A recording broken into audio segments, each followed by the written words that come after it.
Hello. सभी लोग कैसे हो, ठीक हो ना? चलो आज मैं आपको सिखाऊंगा पाइथन एंड माइस्क्ल के बीच कनेक्टिविटी, यानी कि चैप्टर जैसे मैं कह रहा हूँ पाइथन डाटाबेस कनेक्टिविटी। यानी पाइथन और माइस्क्ल को हम कनेक्ट करेंगे और जो माइस्क्ल का डाटा है उसे हम पाइथन में लेकर आएंगे। और फिर हम पाइथन के डाटा जो भी पाइथन में हम इंसर्ट करते हैं वो माइस्क्ल में भी स्टोर हो सकता है।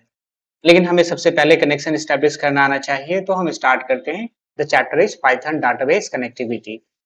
हमें सबसे पहले माइस्क्ल हमारे कंप्यूटर में इंस्टॉल होना चाहिए और माइस्क्ल कनेक्टर भी होना चाहिए। देन माइस्क्ल में हम डाटाबेस क्रिएट करेंगे, टेबल क्रिएट करेंगे, रिकॉर्ड स्टोर करेंगे। उसके बाद फिर हम पाइथन में आएंगे, जहां से हम पाइथन को माइस्क्ल से कनेक्ट करेंगे और जो भी माइस्क्ल का डाटा है उसे हम पाइथन में शो करेंगे। तो प्रैक्टिकली हम स्टार्ट करते। सबसे पहले हम माइस्क्ल ओपन करते हैं और माइस्क्ल में डाटाबेस, उसके बाद टेबल क्रिएट करते हैं और उसमें फिर हम डाटा इंसर्ट करते हैं। देन फिर हम पाइथन पे मूव करेंगे। सो स्टार्ट करते हैं। Start MySQL. मैंने स्टार्ट बटन के ऊपर क्लिक किया और सर्च किया माई एसक्यूएल वर्कबेंच। देखो आपके सामने ये माइस्क्ल वर्कबेंच आ रहा है। मैंने इसके ऊपर क्लिक किया। अभी सबसे पहले ये देखो, ये वाला बॉक्स, यहाँ हमें क्लिक करना है। हमसे पासवर्ड पूछेगा। तो पासवर्ड मैंने रूट सेट किया हुआ है, ROOT। यूजर नेम भी रूट है, ये ध्यान रखना। और मैंने ओके किया। ओके करते ही फिर हमारा क्वेरी वाला विंडो ओपन हो जाएगा, जहां हम डाटाबेस क्रिएट करते हैं। तो मैं फिलहाल ओके बटन के ऊपर क्लिक करता हूँ। तो क्लिक करते ही मेरे सामने माइस्क्ल क्वेरी विंडो ओपन हो गया है। यहाँ पर हम एसक्यूएल क्वेरी लिखते हैं। एसक्यूएल में जो भी कोड लिखते हैं उसे हम क्वेरी कहते हैं। डाटाबेस क्रिएट करना हो या टेबल क्रिएट करना हो या रिकॉर्ड स्टोर करना हो या डाटा डिस्प्ले करना हो।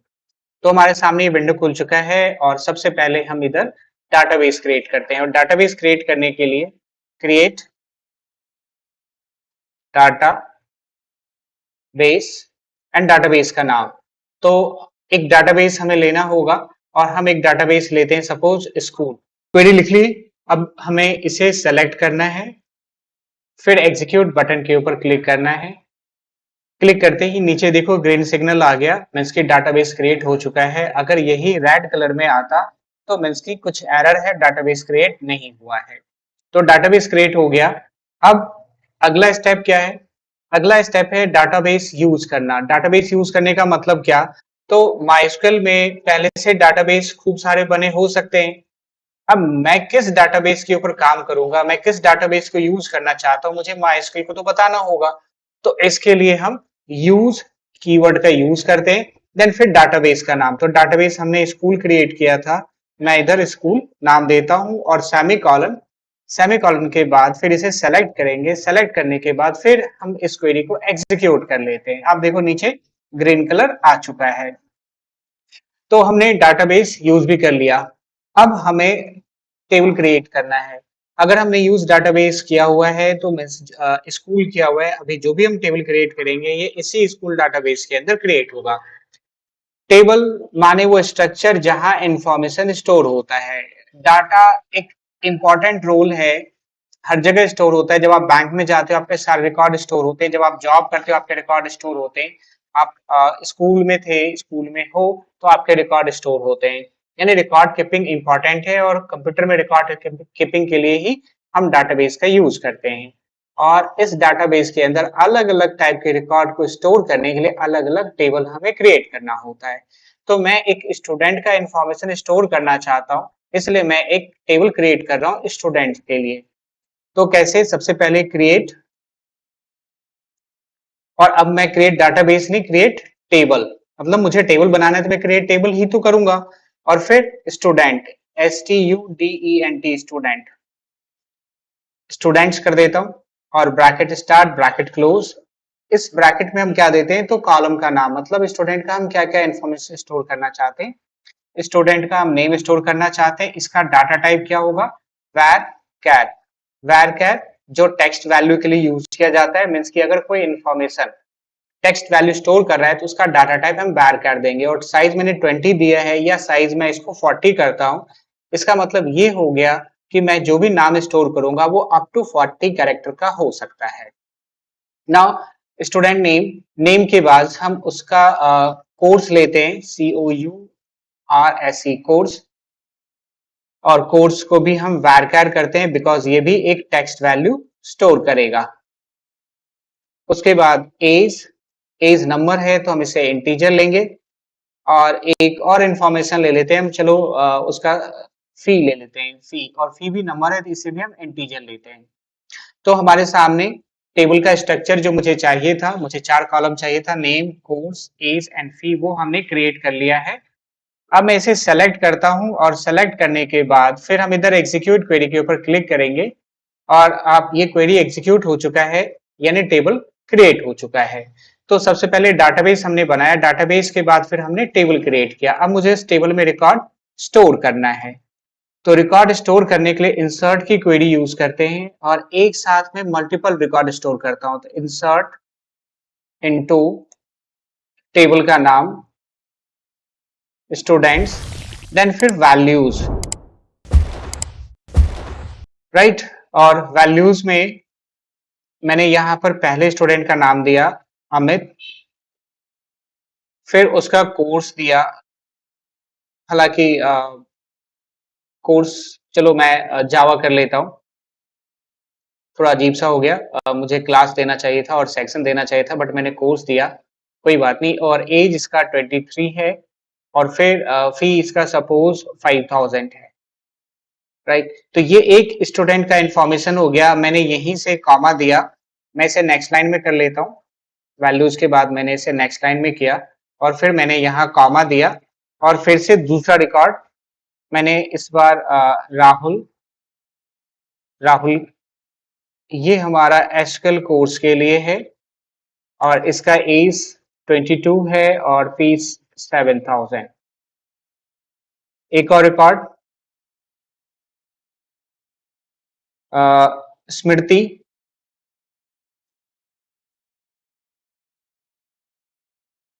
ठीक है। और कोर्स हम ले लेते हैं, इसका कोर्स ले लेते हैं पाइथन, एज 21, और फीस सपोज 6000। तो ये मेरा लास्ट रिकॉर्ड था, लास्ट वाले पे सेमीकोलन लगाएंगे, बाकी पे मैंने सिर्फ कॉमा लगाया है, ये आप ध्यान रखना। और इस पूरे रिकॉर्ड को हम यहाँ से सेलेक्ट करेंगे, और सेलेक्ट करने के बाद फिर हम इधर एग्जीक्यूट बटन के ऊपर क्लिक करेंगे। ये कोड मेरा एग्जीक्यूट हो चुका है, ये रिकॉर्ड उस टेबल में स्टोर हो चुके हैं। तो अब टेबल में रिकॉर्ड स्टोर हो चुका है, मुझे उस रिकॉर्ड को डिस्प्ले करना है, यानी डाटा को शो करना है। शो करने के लिए सेलेक्ट की क्वेरी यूज की जाती है। क्या? सेलेक्ट स्टार फ्रॉम, और टेबल का नाम, तो टेबल का नाम क्या है? स्टूडेंट्स, तो मैंने स्टूडेंट्स दिया। और अब देखो मैं ऐसे सेलेक्ट करता हूं, सेलेक्ट करने के बाद फिर से मैं यहां से एग्जीक्यूट करता हूं, और जितने भी रिकॉर्ड मैंने स्टोर किए थे वो सब मुझे यहाँ डिस्प्ले हो गया। तो हमने यहाँ पर टेबल क्रिएट करने का क्वेरी देखा, रिकॉर्ड स्टोर करने का क्वेरी देखा, और फिर हमने डाटा अगर डिस्प्ले करना हो तो हमने उसका भी क्वेरी देखा। तो माइस्क्ल में जो भी हमारा काम था वो कंप्लीट हो चुका है। अब इसी माइस्क्ल को, इसी टेबल को हम पाइथन से कनेक्ट करेंगे, और ये डाटा अब हम पाइथन में डिस्प्ले करेंगे। तो माइस्क्ल का काम खत्म है, हम पाइथन स्टार्ट करते हैं। सभी को पता है पाइथन स्टार्ट करना, स्टार्ट बटन, और फिर हम सर्च करेंगे IDLE, that is integrated development learning environment. तो मैंने यहाँ से क्लिक किया, और हमारे सामने पाइथन का विंडो ओपन हो चुका है। अभी ये पाइथन सेल है, मुझे इसकी जरूरत नहीं है, मुझे पूरा स्क्रिप्ट लिखना है। स्क्रिप्टिंग के लिए फाइल, फाइल से न्यू फाइल, और न्यू फाइल करते नोटपैड के जैसा एक फाइल ओपन हो गया, और यहाँ हम सारा कोड लिखेंगे। सबसे पहला पहला फर्स्ट स्टेप है कि आपको कनेक्टर इंपोर्ट करना है। कनेक्टर इंपोर्ट करने के लिए इंपोर्ट mysql डॉट CONNECTOR। ये कनेक्टर क्या है? तो कनेक्टर एक ब्रिज का काम करता है डाटाबेस और पाइथन के बीच में। ये हमारे लैपटॉप में या कंप्यूटर में इंस्टॉल होना चाहिए, और मैंने इंस्टॉल कर रखा है। तो चलिए अब हम अगले स्टेप की तरफ चलते हैं। पहला स्टेप था हमें कनेक्टर इंपोर्ट करना है।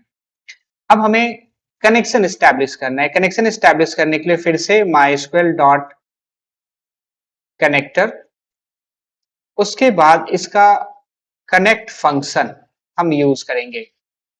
मैं इसको मैक्सिमाइज कर लेता हूं।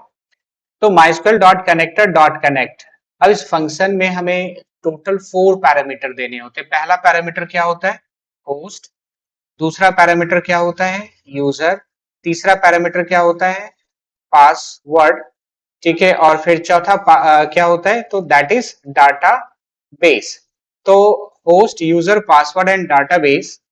अब ये होस्ट क्या है, होस्ट मतलब जो डाटाबेस है, यानी माइस्क्वेल किस पीसी पे है, तो हमारे लोकल पीसी पे ही है। तो यहाँ पर होस्ट इक्वल टू हमें देना है क्या, लोकल होस्ट, ठीक है। यूजर नेम, माइस्क्वेल का यूजर नेम, तो बाय डिफॉल्ट माइस्क्वेल का यूजर नेम रूट होता है, तो मैंने यहाँ रूट एंटर कर दिया। उसके बाद पासवर्ड है, तो ये माइस्क्वेल का पासवर्ड पूछ रहा है, माइस्क्वेल का पासवर्ड भी रूट मैंने सेट किया हुआ था, तो मैंने रूट एंटर किया।